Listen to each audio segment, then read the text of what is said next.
I'm Carly Harrison, Senior Development Manager with Edlin and Company, and we had the opportunity to be the developer of this project for Albertina Kerr, who is the owner and sponsor. And I'll pass it to Marie. So I'm Murray Jenkins. I'm an Executive Vice President with Anchor Moyson Architects.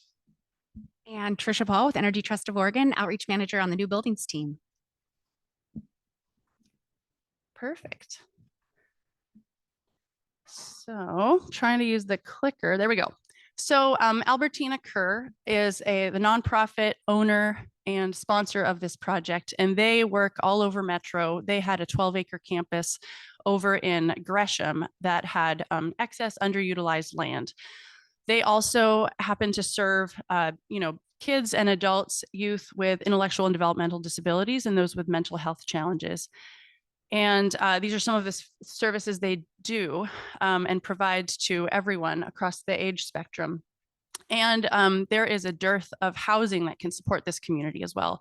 CEO of Albertina Kerr, Allison Stark, spoke at a session earlier this morning where she and others went into how we should provide more housing for this population. And I'll give you just a project overview. It's 150 units of affordable housing for those earning 30% to 80% area median income.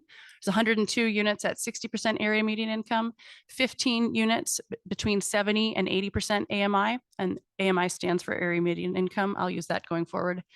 And then 30 units that are universally accessible for those earning 30% AMI and below. We'll talk a little bit more about these particular units, both with their features, but they also have HUD 811 project rental assistance, which are key. And we'll also talk more about that. And then lastly, there are 3 units that are set aside for Albertina Kerr to kind of use for their mission purpose, whatever it may be, whether that's families coming to visit kids in their treatment centers or their facilities on site there, if it's medical providers coming to provide services for a short period of time, or if it's employees that have housing instability challenges and need a place to stay until they find something more secure. The project is in the city of Gresham, but it's right on that line between Portland and Gresham. 96,000 square feet on 2.5 acres with a decent amount of parking. And the key feature that Murray will talk a lot about is that this was designed to be net zero energy, which was really one of the first of its kind on this scale for affordable housing in this region. Timeline, started construction January 21, completed construction June 2022 on time, on budget, and we completed lease up 5 months later. And then lastly, the team. So we were the developer of the project. We have Anchor Moyson as the architect, and Pence Construction, our general contractor. Greenhammer was the energy modeler. Vega was our civil, and structural engineering was SCE, and Lango Hansen as the landscape architect. As we all know, it takes a village for all the consultants. So I'd love to get a pulse of who is in the room. I see a lot of architects and those in the design field. Raise your hand if you are in the design or consulting side of things. Awesome. Raise your hand if you are in the construction side of things. Oh, wow. Okay. And then development. Awesome. Finance. Okay, and then on the operations, property management, asset management services side of things. Okay, perfect, awesome. I probably missed a few of you, but that's great.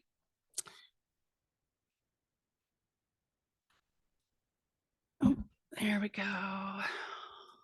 Hopefully I didn't just skip 4 slides. Okay, so the things that make this project really unique is we combined both, affordability, deep accessibility, and sustainability.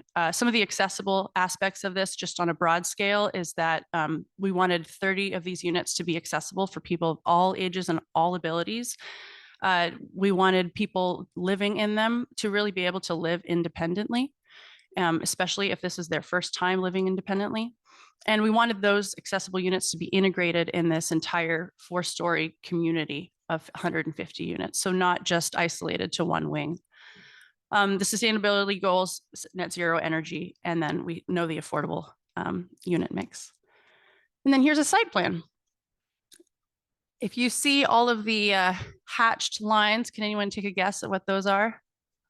That's right, solar panels. So we have solar panels on every roof face except for the north. We even have it on the bicycle storage that's number 6 there. It's a little hard to see. It's not listed on there, but we added it later. There's a play area. And then the solar to the north of this site is actually on carports. So that was an excellent opportunity. We'll talk more about how critical that was to making this a success. Oops, there we go. And then I'm going to talk about the universal design features. So like I said, there were 30 units that were that are universally designed with really like all of the features. We've also integrated technology into these units, and then these 30, and we'll talk more about that. But these 30 units also had these HUD 811 vouchers attached to them, which really, I mean, were absolutely critical for this population to live independently because they function like Section 8 vouchers. You pay 30% of your income, whatever it may be. And in order to qualify for these vouchers, not only do you have to be at 30% AMI and below, but you also are co-qualifying for the services that maybe you're already having provided to you to live independently. So those services come funded by the state. You may have a personal caregiver staying with you between 2 and 8 hours a day to help with daily activities. So that's all a critical piece of these 30 units. And then we have a video to play actually right about now.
which fill the units with natural light, views, and fresh air. In addition, there are 31,000 square feet of outdoor community space, including a secured bike storage and an accessible play area. Wynne Watts Commons is powered entirely by solar energy spread out on the roofs of the 4-story building and surrounding carports. It is the largest net zero energy affordable housing project in the Pacific Northwest. It produces enough renewable energy to fully operate the building, so residents have no utility costs and free high-speed Wi-Fi. This is a one-of-a-kind environment.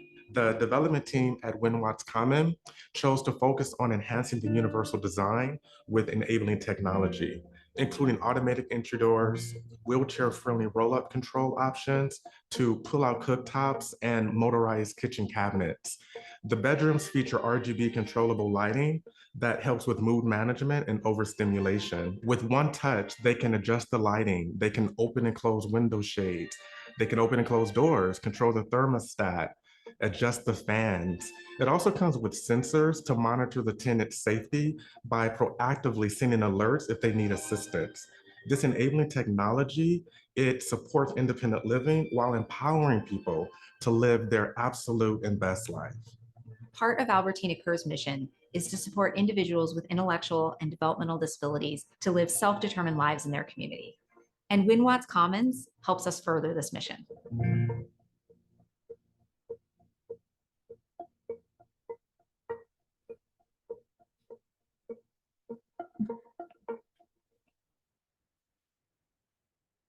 Okay, thanks. Yeah, that's a good one. It's a little better than us talking about it. But you can see here, this is kind of an example of some of the integrated technology, which really is, it makes it a smart home that you can operate with your phone or your tablet with just an app. So if you are wheelchair bound or whatever your mobility challenges may be, or just preferences, it's really quite convenient. Something the video didn't talk about, but this technology also allows for kind of it both monitoring, but also notification system. So tenants working with their case managers can personally have this set up so that if a stove is left on too long, that case manager or that person, or perhaps some other caregiver, can be notified. Or it can have an automatic shut off if there's too much steam, or if there hasn't been motion in the unit during daytime hours. Someone else can be notified, and this is all, it's not surveillance. It's set up by the person for the person, not for any other person. But it's pretty incredible what technology can do, and how it really allows for that independent living. And we just saw this in the video, but these are some of the accessible features in the units. So there's red, green, blue lighting in the bedrooms for those that may be sensitive to certain lights or find certain colors of lights calming. There are accessible roll-in showers, roll-under sinks in both the kitchen and the bathrooms. And then the pull-down cabinets were pretty incredible as well. Another really great feature that has become more and more used by everyone is the elevator tow bump.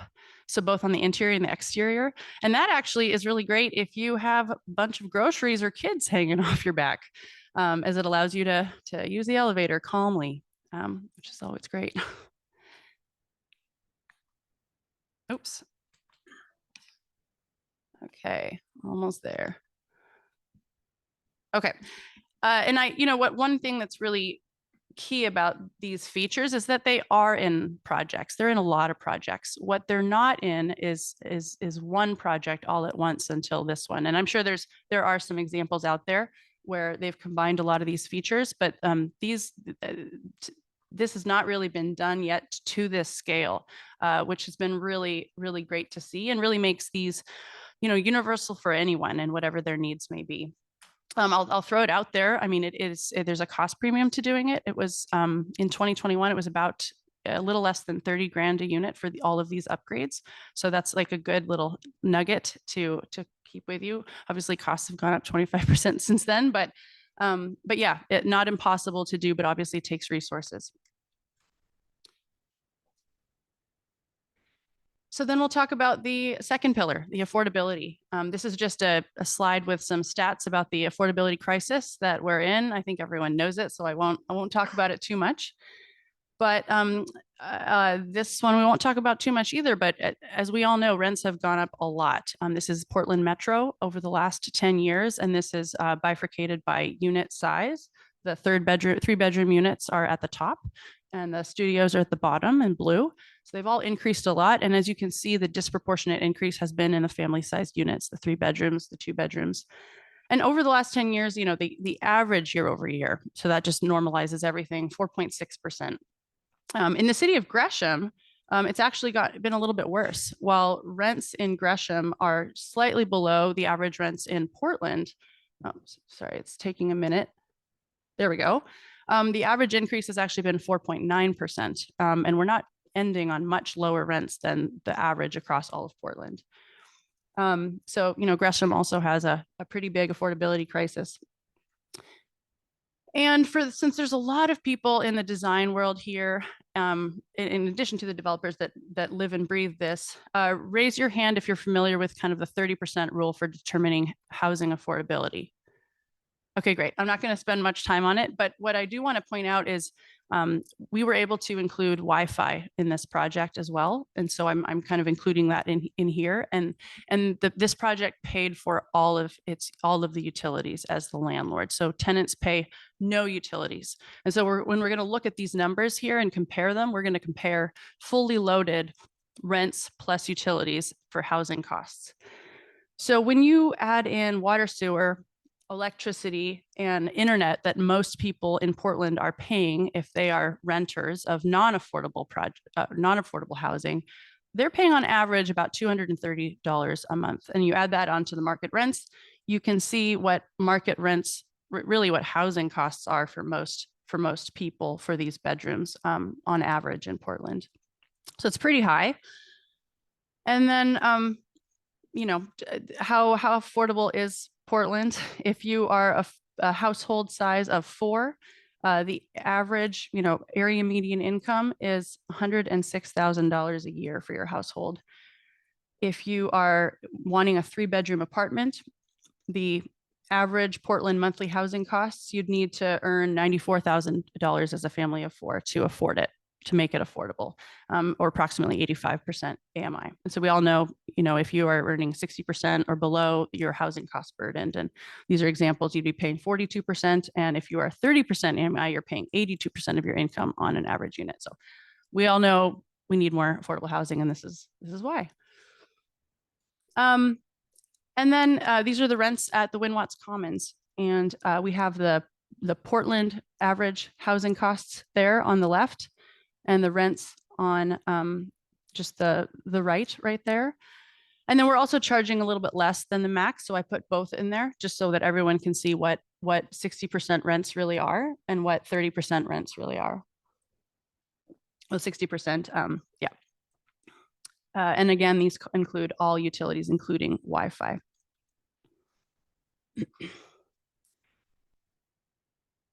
Again, with the affordability for the 30 units, for those with intellectual and developmental disabilities, most of these residents earn Social Security as their main form of income. And so if they're earning $783 a month, obviously to afford any kind of studio or 1 bedroom and live independently, they can't afford half of rent. So these vouchers are pretty incredible to be able to have the HUD 811s. So I'm going to go back. There we go. It's pretty sensitive, or I just don't know how to use a clicker. It's probably both. I do want to put a plug in. The state currently doesn't have any more of these HUD 811s. They've applied again to HUD, and we should all raise our hands to ask for them to keep applying because they are so critical, and there is such a shortage of this housing, especially when it's affordable, because these accessible features, they come with a price tag, and so they can't often be affordable without these kinds of vouchers. But again, they'll pay 30% of the rent, whatever it may be. And so that's a pretty wonderful thing for that community. And then I will pass it on to Murray, who will talk about the net zero features. And then I'll come back at the end and we'll talk about the financial story. Hi, good morning, everyone. So I got to talk about the path to net zero on this project. And while this presentation and the project, we were focused on reducing our energy costs to Albertina Kerr in their operations and the residents in being able to give them free energy. We did lots of other sustainable strategies in this development that we sort of covered the whole gamut, but we're really focused on our target and goal was on energy use reduction. One point is that when we started this project, it was we were not targeting net zero energy. Our goal, like we said, was to get the energy costs as low as possible. We didn't think we had a path to get fully to net zero. We had it in the back of our mind that we wanted to be net zero ready. If we could find a path, we wanted to take it. But we started this project without that expectation. So whenever we start any project like this, there's some key principles that we deploy. And the goal is we want to be really careful with every dollar we spend and make sure that it provides the highest value to the development. So 7 principles that we used. The first one is a committed team. Carly was talking about our team. The key piece there was on day 1, Pence Construction was at the table. So in our first meeting, when we were talking about testing modular versus stick built, Pence was testing all of those ideas. And from day 1, they were engaged in that process. Development friendly site. You probably saw from the video, it's part of a larger campus of Albertina Kerr where they provide other services. So it had an underutilized portion. It was flat. It had approved zoning that just worked, right? So it was a very easy development friendly site. Target value design, that was in that partnership with Pence. Architects are really good about designing really cool things and then figuring out how much they cost and then having to value engineer them to be able to afford them. In this case, we started with the dollar amount. We had targets for everything and we picked every decision was based on those targets. Sort of very simple, efficient, repeatable units. We have the lowest number of unit types you can have with this mix. It was make everything as simple and repetitive as possible throughout the whole thing. So in the units themselves, it was get a good kitchen, get a good living room, get some storage and a bedroom, and not get too fancy, keep things simple. Wherever possible, we use 24-inch modules to reduce waste and just increase construction efficiency.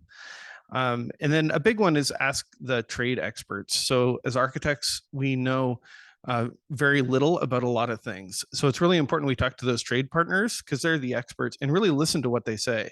So we had a great team of MEP design build group. It was American Heating, Affordable Electric, Tapani Plumbing, and Firestop that, again, they were there very early. So we were not designing something that didn't work for them or wasn't cost effective. And then finally, ensure easy approvals. It's like hit the easy button, like follow the code, don't make your life hard.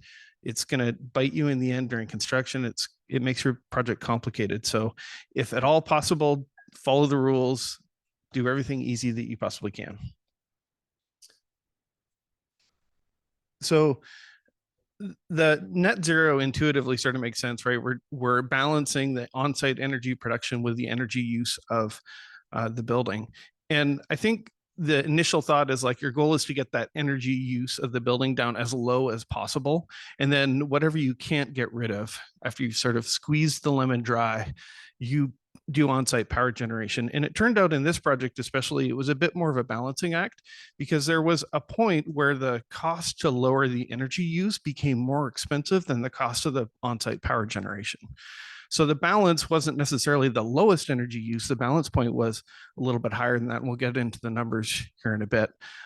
So we were always sort of playing with like, well, what's the number of the cost of the photovoltaic for this much energy use and where was that correct balance point?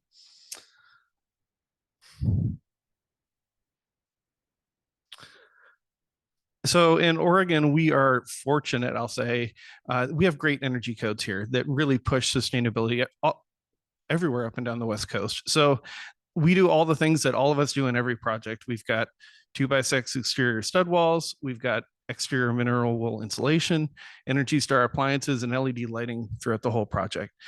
It's shocking, but in other parts of the country, I won't name states, when we say we want 2x6 studs and exterior insulation, they look at us like we're crazy. So this is typical here, which is a good thing. So we started with that. There are some a little bit more unique features to get to net zero. And I think one of the big takeaways that I hope you all walk away with is nothing's crazy here. Like we didn't have to create some insane invention that got us to there to net zero, but just deploy the things we already knew. The biggest upgrade we did was to our windows.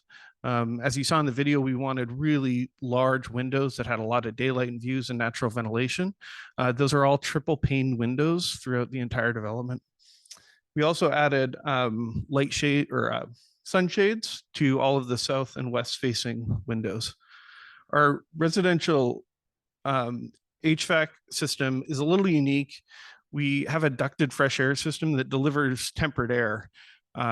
So in heating season, it's delivering heat to the unit. It covers about 80% of the unit's heating needs. The remaining 20% on those coldest days is sort of the gap is filled with an electric resistance cove heater.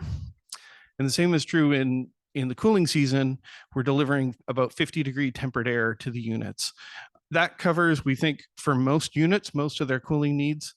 We had portable air ports in every unit in the initial design. And then after the heat wave we had during construction, we ended up putting the portable air units in every unit. I think we're hopeful that those are not being used as much because the system should be able to deal with most cooling needs just on its own. So that system delivers tempered air, heating or cooled. It can all be bypassed by the thermostat, by the user. And then finally, the domestic hot water system. I think when we did this was one of our first heat pump hot water systems. I think they're sort of typical now. I think in every project, we're sort of starting with a heat pump water system. It sort of hit that tipping point. So, we thought it was this new novel thing that we were going to do at this scale. We're seeing it sort of everywhere now. So there's heat pump units up on a well on the roof with sort of a centralized hot water heat pump system. My company, Anchor Moisen, we're signatories to the AIA 2030 challenge. So as part of that challenge, we set a baseline EUI. This project's baseline EUI was 45. The target through that program that we set for ourselves was 20, but you can start to see that balance point became a little different. We didn't ultimately get to an EUI of 20. We got to 23 and change. So a 48% reduction from the baseline. And then the rest was offset by the other half of the equation, the solar panels. So as Carly said, we stuck them anywhere and everywhere we could. And I think, one of the reasons why that balance point was so important for us was we had surface parking that we could put very large solar array over the top of. If you're in a more urban environment, you don't have that luxury. So you would have to end up getting that UI lower because you don't have the production potential. In this case, we had a lot of production potential with a lot of roofs. So we're targeting IFLI net zero certification. I think we're about to the point that we'll be able to turn in the information to that to get that certification. I'm gonna let Carly talk about the numbers.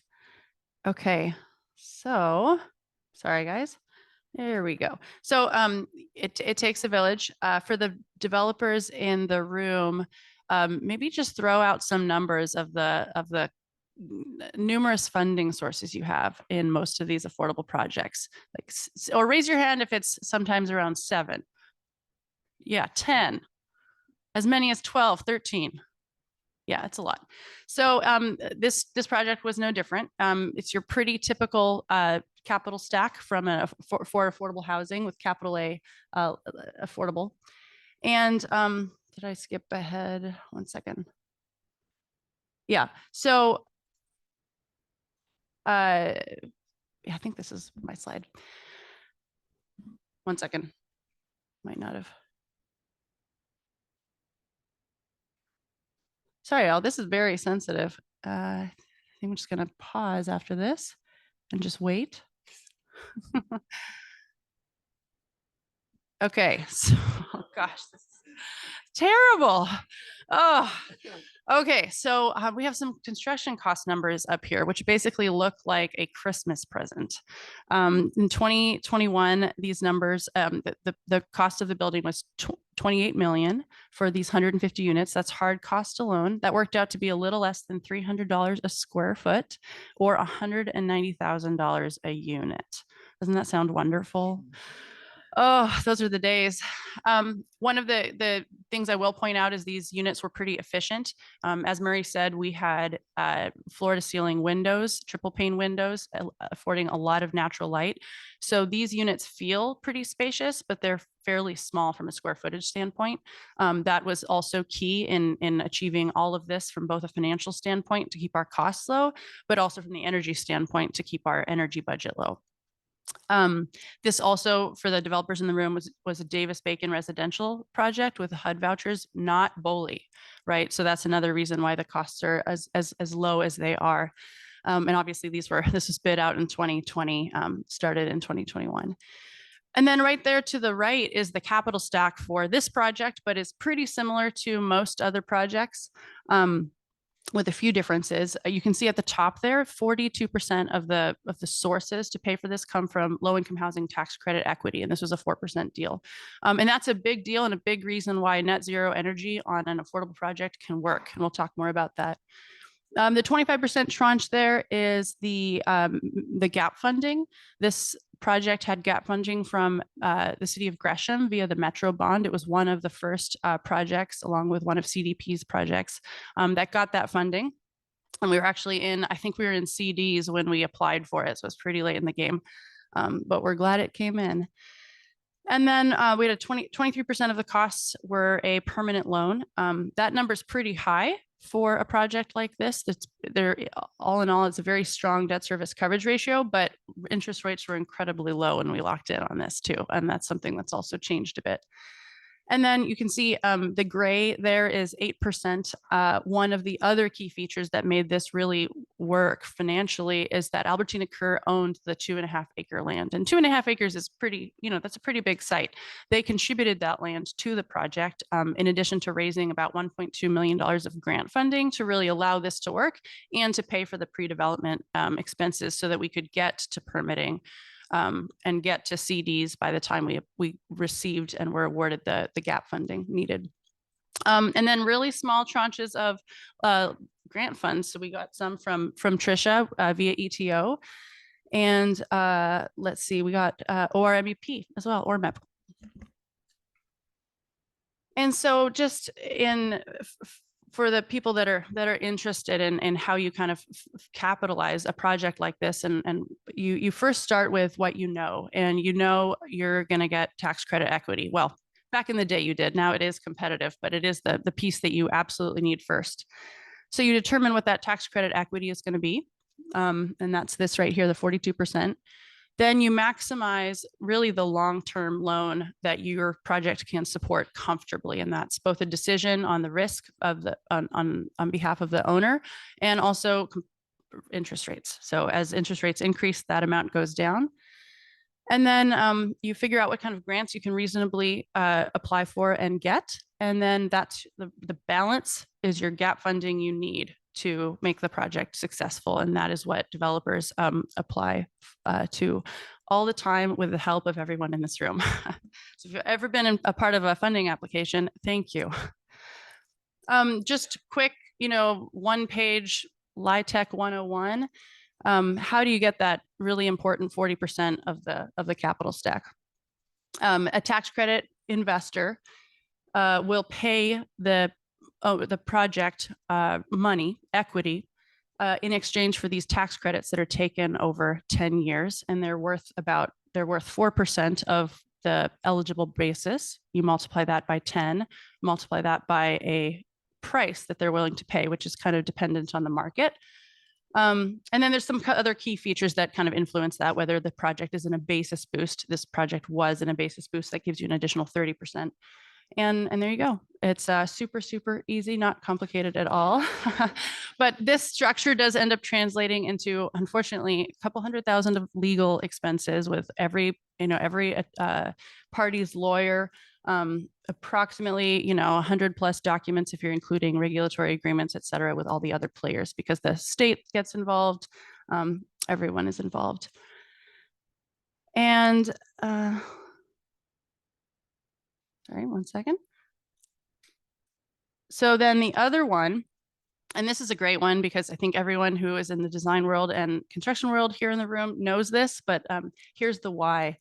The other big piece is we need to increase that. We need to, have the right kind of loan so that the gap funding needed is as low as it can be. And that is directly influenced by both your interest rate, obviously, which is out of our control. But what is more in our control is the net operating income, and that is revenue minus expenses. So any action, any change, modification to the design that can decrease those operating expenses, especially the big ones, increase your ability to take on more loan or have a more comfortable cash flow for the ownership. Something I'll just throw out there that is starting, that we've seen really start to maybe change things quite a bit, is insurance. Has everyone heard what's happening with insurance right now? Not just builder's risk, but like permanent property insurance. So it'll be interesting. That's a big one that has seen some pretty huge increases just even in the last couple months. And so I'm curious to see like what anyway, it's TBD what's going to happen with that.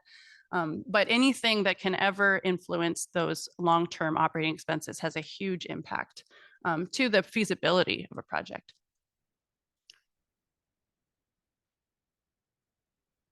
Okay, and then we just secure the rest of the money. That's all. That's all. We just find the money. Thanks for your help. Cross your fingers. Sorry. Okay, there we go. So then with everything that Murray went into and like what we did, this is how much it cost. And there was just months of iterations to figure out what is the best way. Do we, do this additional feature, or do we do more solar, and what's more cost effective, given where we can actually put parking versus not. And, but this is kind of a breakdown of the costs of the increases over, I would say, an already fairly energy efficient building. I mean, we weren't starting with something that was anywhere close to code. And then we had some additional soft costs as well with the modeling. Some of these soft costs were covered by ETO's incentives that are not shown here. But the net cost premium to do these upgrades was 3.4 million, which was 12% of costs. Now, 12% is like both a lot and a little, right? I'm not sure what I would have expected, but that's a project increase that most projects can't really cover if you think of it just from the cost standpoint. But fortunately, we don't just think of them from the cost standpoint. So there's that total premium, 3.4 million. There you have the 1.5 LIHTC equity. And this is our project, right? With our tax credit pricing with our investor. So that's also something that's very different for every project. This is the additional loan amount back in 2021 when we closed the loan at 3.48%. And then this is the investment tax credit equity that was at the time 22% because it had not yet increased to what it is today. 22% was, I think, the last little step down from this for the solar equity. And that's directly tied to the solar that you put on the project for total sources of a little under 3.2 million. And so that really left, when we were deciding between go or no go decision, I mean, we were dealing with a $250,000 cost increase, and that is like $1,700 a unit. And, whether we had made this decision before applying for the gap funding or not, it's probably pretty reasonable to find that money, right? So fortunately, I mean, we asked for just a little bit more from the city of Gresham and we were awarded. But I mean, this was pretty great. And it feels like, wow, no brainer to do that. So if we fast forward today, what are some things that have changed since 2021? Just throw some things out. Rates, yep, interest rates, construction costs. What are some good things that changed since then? The ITC, yeah, from the Inflation Reduction Act, the ITC went from what it was at 22% up to 30%. And there are some kind of to be determined how they roll out the bonuses, but there's up to 20, sometimes even 30% bonus on top of that. Someone said maybe up to 70%, but yesterday at a session, that seems pretty awesome too, but I'm less familiar with that. So if we adjust this for all those factors, let's look at whether this is something we should pursue or not. So, costs have increased 25% since we bid this out. So 4.3 million would be the cost premium. LIHTC equity pricing has stayed. When I put together this slide, it was still pretty stable. I've heard murmurings that it is dropping, which is not surprising.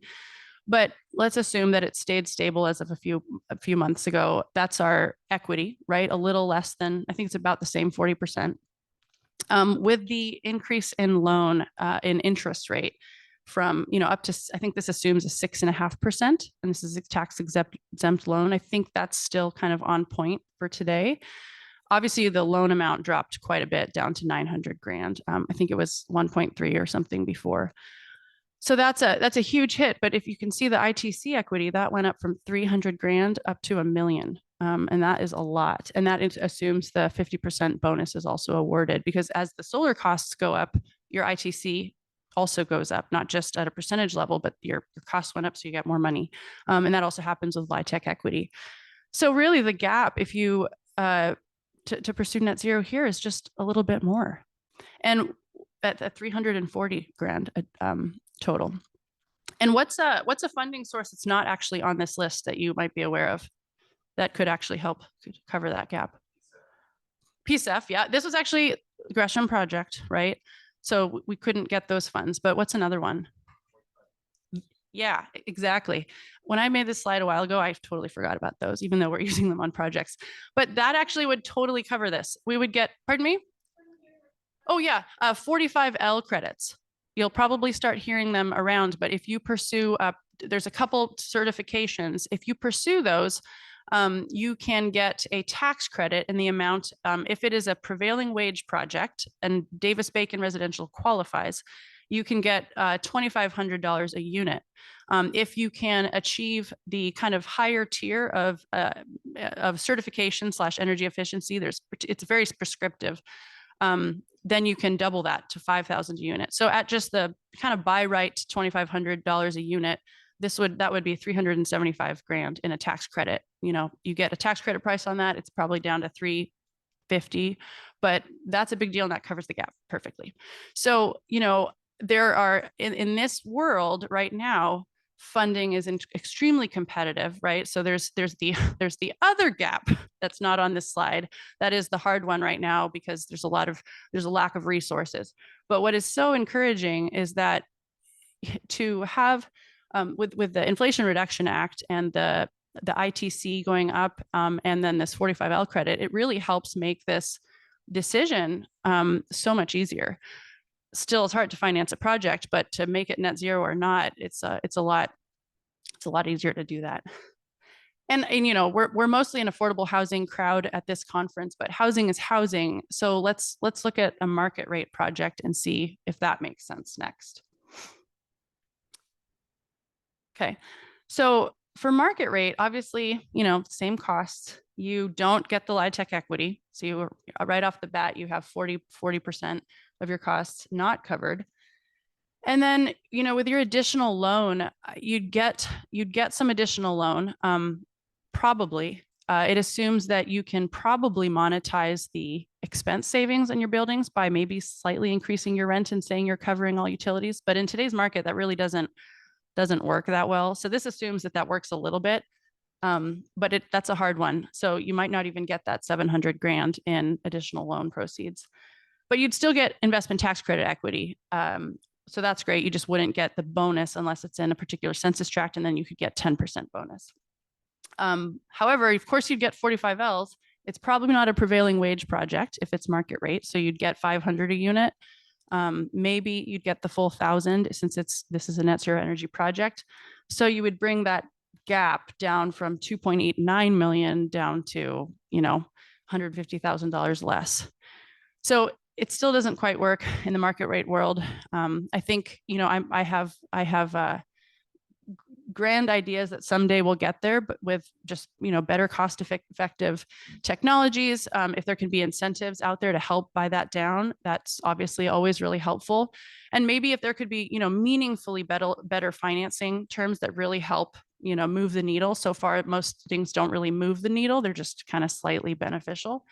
Those are some ideas. And so, yeah, that's our case study. And now we're going to pass it to Trisha to talk about what she does with the ETO and how she can help your projects. Thank you. Thank you, Carly. I mean, you could probably click here. Will it work? I don't know. Oh, look at that. Again, Trisha Paul, Outreach Manager with the New Buildings team. I help project teams identify energy saving equipment and then draw on the trust for incentives to help pay for that. So we have a whole program. But my favorite place on our website is if you Google Energy Trust of Oregon fact sheets, because we're finding that energy efficiency with the code ramping up, there's less delta there for us to pay incentives on. We're putting more money in the front end and supporting the community through market transformation. On this fact sheet, we have a hot water heat pump, hot water heater guides. We have studies. We have Allies for Efficiency trainings.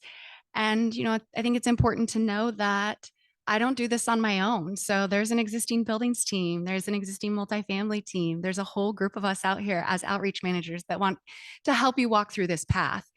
And I have to say that through the different incentive paths we have in our program, you could take a standard approach. It's a menu of items. You upgrade your refrigerators. You could get $50.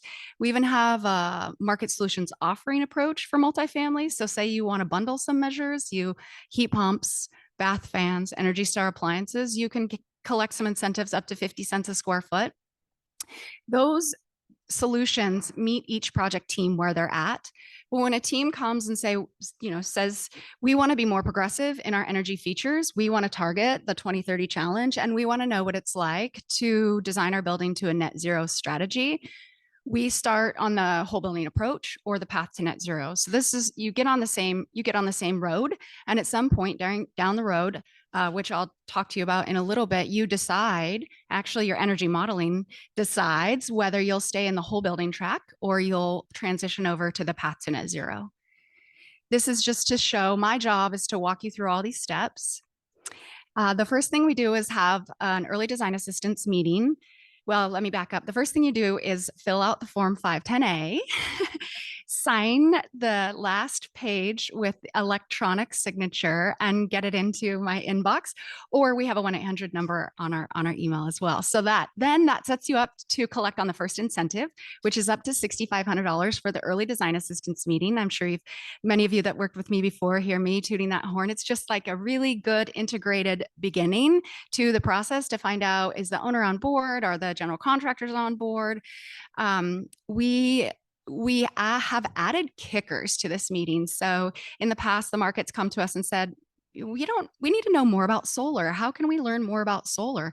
And about 7 years ago, we added a solar kicker to this meeting. So for an additional $500, you can bring a solar trade ally. That's a list from our website, partners that we've engaged in the community. And if you bring someone, or you suggest that someone that's not on that trade ally list, then we would set them up before the meeting so that you could get the $500 kicker.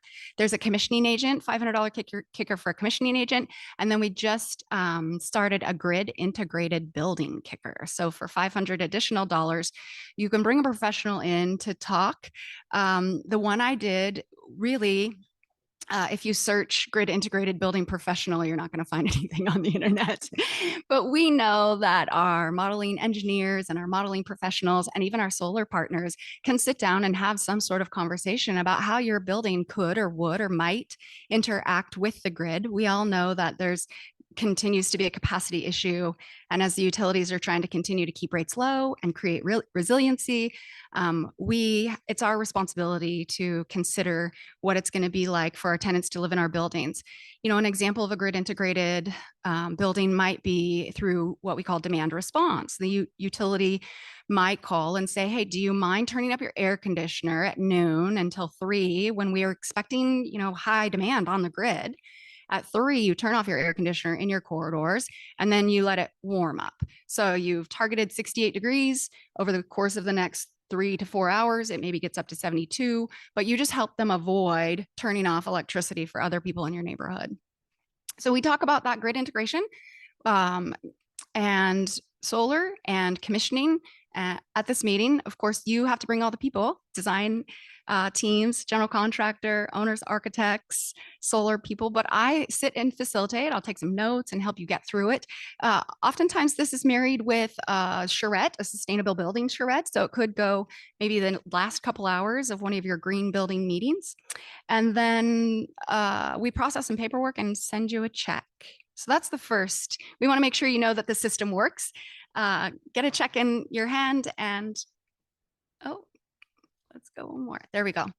The next phase is through design development. So we want to make sure that there's technical studies and interactive design elements in the building. We want to help support that.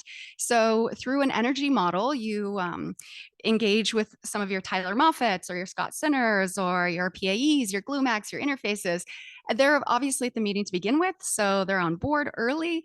And you talk about multiple modeling iterations. Would it make sense to improve the envelope or the windows? Would it make sense to upgrade efficiency on the common area systems or the individual units? This energy model, they'll create a baseline building, a code, energy model. So Oregon Energy Code says heat pumps are 15 SEER, and you'll build that model, and then you'll build your upgraded model with a heat pump at a 18 or 20 SEER. They'll compare those two buildings over every day of the year based on where your building's located, and we call those heating and cooling degree days.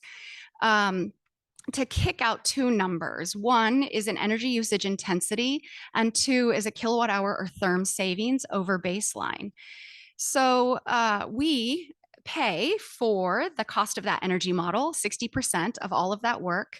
And then we also pay on the model. So this technical assistance payment that we issue after we've seen the model, reviewed the model, and analyzed the model will come out again a couple weeks after we work through some information, 60% of the cost of that work that you paid your consultant to do. And then, you know, I think it's important to say that also available in some technical assistance studies would be half the cost of a CFD analysis. Oh, come on. A CFD analysis, a daylighting study, or I think those are mostly a shoebox model. So if you don't know yet that you want to do a full energy model, but you want to tool around with a shoebox model, that takes a lot less inputs and a lot less time. We want to pay for 50% of the cost of that. If you don't move forward with the path to net zero or the whole building approach, then you would sort of stop there and go to one of our other tracks. Working through the CFD analysis is sort of a big deal. I have a project that was considering an in-unit heat pump for hot water, for domestic hot water. And they want to see how robbing the space heat out of the unit and supply would affect, because a unitary hot water heater is going to interact with your HVAC system quite a bit, your ventilation and how are you heating the space. Then that hot water heater is going to rob that heat or displace some heat. So we did a CFD analysis, and it determined that because that heat pump was so close to the bathroom, when they were showering, there might have been some condensation on the wall. So we're going to do some BSEF study, which is one of the other support resources that we provide, Building Simulation Energy Forum. Those are just at noon, very technical information. We're going to do some of that coming up in the end of the year to talk about that exact, heat pump technology for domestic hot water. As there's a central system, there's in-unit systems, which I typically would see in 3-story walk-ups. We want to learn more about it. We want to understand more about it. And we want to help pay for some of these solutions before it becomes code. So at this energy modeling stage, we confirm this EUI, which then says net zero or path to net zero, or we're going to stay in the whole building approach. So aligning with the 2030 challenge, our EUI target for multifamily is 10. You can get to that with solar on your roof. You can get to that with solar from community solar, or you can, in the case of the PAE building, get to that number with solar from somebody else's roof in the same utility. The benefit about being with the Path to Net Zero program is you get double the incentives.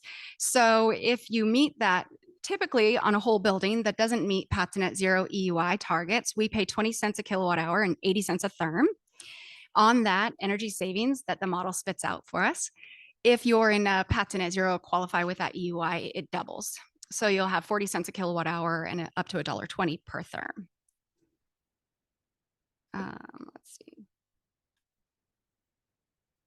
Oh, did I click too fast? Construction, there I am. Okay. Installation and metering systems. So energy management systems are something that can go on after construction. I've only worked on 2, but I know they're more, I think they're more common in bigger buildings. The US Treasury building was a case study that we did, and maybe even the PAE building, we did a case study. Those are schools and governments. I specialize in multifamily, but I've seen 2 or 3 energy management systems. We want to help pay for the cost of that. So you're going to try to sub-meter. When you have one house load, or even in the case where now you are taking on all the tenant bills, how do you know if your bill is high in the area of domestic hot water or lighting, which is probably not lighting because it's all LED now, but HVAC or fan power? What about moving that air around your halls? So with some energy management systems and some sub-metering tools, you can identify those. We want to pay to help support that. And then that makes your building a very good candidate for grid integration. So, maybe there's an event and the utility calls and says, do you mind beefing up your heat pump hot water heaters with some extra heat so we don't have to turn your air conditioners off? And to participate in that program, I think you're paid. It's a very common industrial side kind of thing that's just coming to multifamily. You're paid to participate, I don't know, every month. And then when the event happens and you're able to respond, you get paid additionally for that event too. And then the post-construction certification with the ILFI, which we need to connect on because we want to help pay for that. These are long projects, right? It's not just after construction completion. We just keep going further on. You know, we found out that after New Buildings works on a project, construction is over. We send the final check, and then there's this period of eight years before our existing multifamily team or existing building teams might interface with the building for some retrofits or some upgrades. So to accommodate the need of that space where, you know, it's our job to help our market. I understand energy and the way a building operates in regards to energy. We've created a strategic energy management program. So again, back to that resources page, there's a link. If you look up fact sheets, it's going to talk about how your building operates. We have a trainer, you sit in a cohort, and you come up with ideas on your own of some solutions, behavioral-based approach solutions on how you can reduce energy on your site from some of those period of time after construction, after post-occupancy, all the way. And again, that's called strategic energy management. The team that pays for that pays for the participation, they pay for the energy savings associated with that. And you sort of think like, what could I do to change behavior in some of these buildings? Well, in order for me to understand what a strategic energy management or behavior-based approach was, I have to think about it in this. I worked on a similar California project, and they have common area laundries and they have time of use. So between 5 and 7, the time of use, it could be 50 cents a kilowatt hour. So the facilities would actually go lock the door to the laundry room and to send a signal, a price signal, right? If you do your laundry before or after this peak demand, the grid is maintaining resiliency, like we're all involved. You know, we might have to charge our EVs at a different time as well when we bring more things onto the grid. So certifications, and then we're going to leave a little bit of time for question and answer, because I'm sure you have a lot of that. I'm going to run through a couple case studies. Midtown Place. This is our net zero fellowship information. So we want to pay someone out in the community really driving the target towards net zero solutions in all types of buildings, up to $50,000 for someone to participate. And a result of those studies includes, you know, where have we done net zero? You know, they're showing we need an upgraded wall, we need better windows. And, you know, one thing that's come out of these studies as well is right sizing your appliance package. So when you think of energy usage intensity, it's really how much energy per square foot your building is using. And it's going to be a higher baseline in a hospital than it might be in a church. It's just operating more. When you have larger apartments, your EUI is actually lower because most of the energy is coming from the kitchen, all of your appliances. So one of these strategies is, can we right size the appliances? Do we need in a micro unit, a 500 square foot apartment where people are probably getting a lot of, or even Meals on Wheels is delivering to some of our veterans? Do we really need a full kitchen, or do we want a convection oven or a microwave or some small little stovetop, induction stovetop? Solutions, more case studies. I'm just going to go through these real quick. Everything is on our website. This is sort of a microgrid cluster cottage home scenario, which is amazing. Jessie Ledesma was one of our fellows. Her work is up there, and that's it. So if you want to take a photo, welcome to email me or give me a phone call. Again, we'll open it up to questions. Thank you.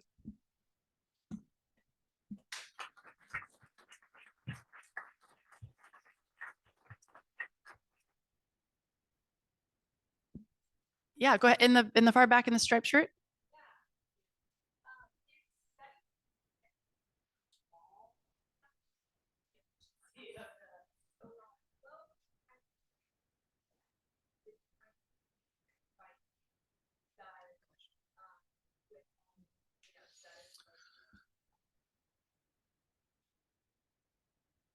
Yeah, we've done projects that have done thicker studs for that very reason. We have a passive house project out in Hillsborough that I believe has 2x8 studs. That was one of the tests we did, and it determined that we had more cost-effective ways to increase our envelope efficiency. I think it was primarily the windows right? By increasing the windows to triple pane, it was a giant jump in efficiency of our entire system. Right there in the beige shirt.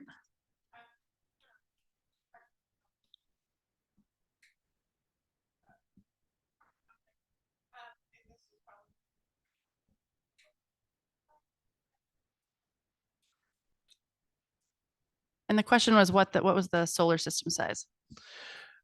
So the array is designed to create 721,000 kilowatt hours. 650 Oh, kWdc. yep, sorry. Was the demand.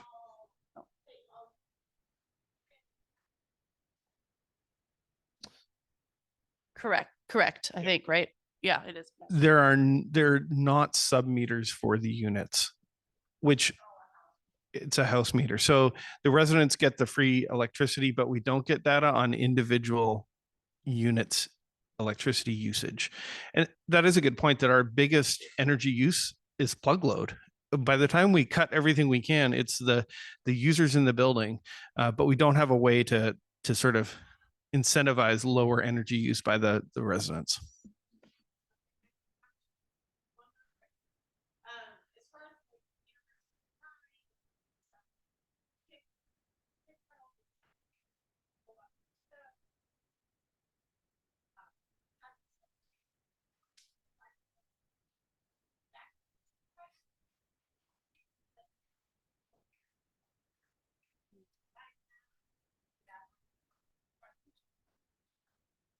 Sure. I believe the elevator.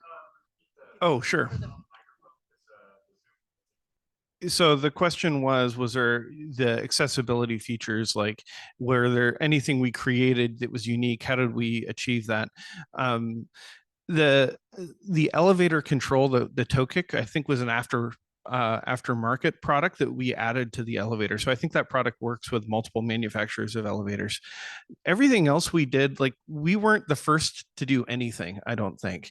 We just went out and found all the little pieces of who had done what, and we combined them all together into a single package, and then integrated them with that Simply Home automation system. Yeah. And I'll add, aside from building it during COVID and dealing with supply challenges, it was pretty straightforward, yeah, right here in the front. So just a quick clarification, is the 28.5 million just hard cost, not total development cost? I don't think I saw this one total. Yeah, so he asked what the total costs were and if the 28 was just hard cost. Yes, the 28 million was just the hard cost. I can't remember the total cost. I don't have it here, but I can find it and let you know afterwards if you want. Sorry. Yeah. Question just about some of the new technology integration, whether it's lighting control. Might be a question more for matching like 2 years later. Those new technologies. How easily was it for resident training to utilize all that stuff, as well as like facilities managing that and like preparing of that? Curious if there's been any like post-occupancy study about like how that has helped a lot of those that like technology has been. Because I know straying from what's known to something, even if it is user friendly, can be like difficult to like there's a little learning curve. Yeah, great question. So the question was, how have the accessible features been to train residents in their use, and then what's been the, are they holding up? And we're a little over a year post occupancy. I think on the training standpoint, that was pretty straightforward. I mean, none of it is rocket science. There's a button for the roll down cabinets. The app is really easy to use, and people don't need to use the app if they don't want to use technology. Everything is also manual. And so I think because we're only a year in, we don't know how things are going to hold up, but I think the same with kind of any feature in an apartment unit sometimes needs a little fixing, but yeah, so far there haven't been any issues, but again, we're just a year in, but something we'll take note of. How well the pre-tempering on the centralized VPR works, like finding that state's comfortable, or like if it's over 90 degrees, is the interior like always 76, or like how does that play out in practice? Yeah. So the question was, how does the tempered heating and cooling system, how did it result in comfort in the end? And I think it's actually a little unfortunate that we ended up putting the AC units in every unit, because we know in talking to the operations staff that there's people that are running their AC units 365 days a year, whether they need to or not. So it's hard to get some good data on how well that system would have worked. I wish we didn't have those AC units, because then we could actually ask and even measure how those units are performing. It was intended to cover like 90% of the time, right? So either in heating or cooling mode, a south facing unit in the middle of summer, yeah, your portable AC is going to be on. But I wish we could get really better data about that now. And now AC is mandated. So whether or not we would do that system again with the portable AC units is a question, right? We might do a different system that integrates full air conditioning into the unit.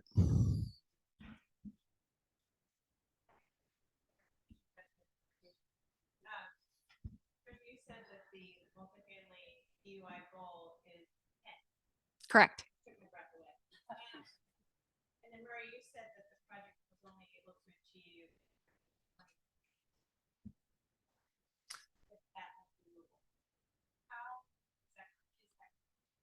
So the 23 is before we had any on-site power generation. So their target is at the end of the day, the number is 10. Our end of the day, if we hit net zero, is 0. We're not using energy.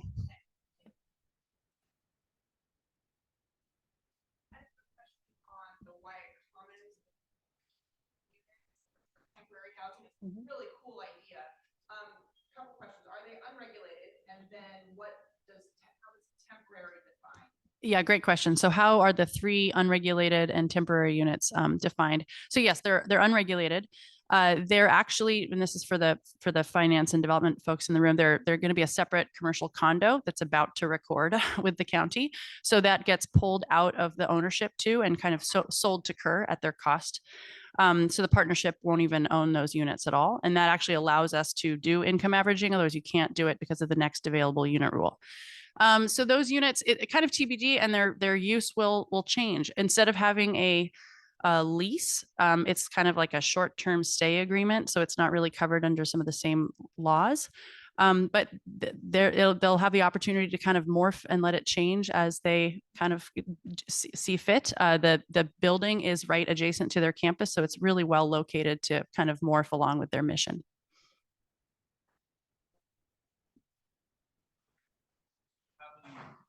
Lessons learned about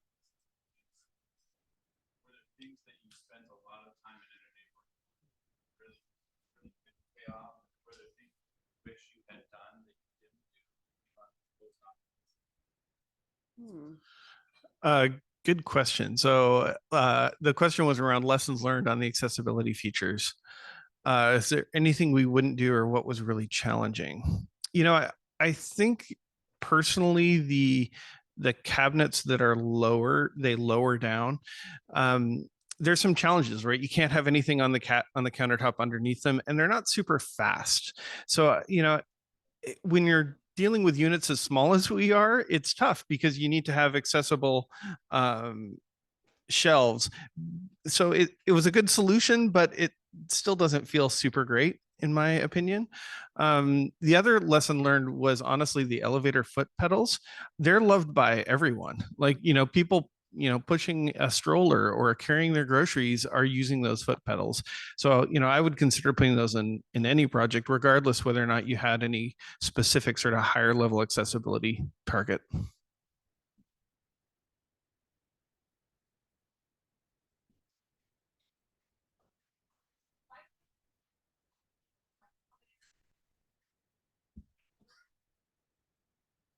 Wi-Fi?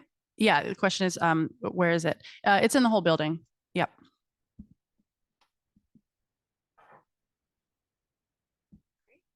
I think that does it. Well, we're up here. Thanks all for coming and hearing our story. Talk to you later.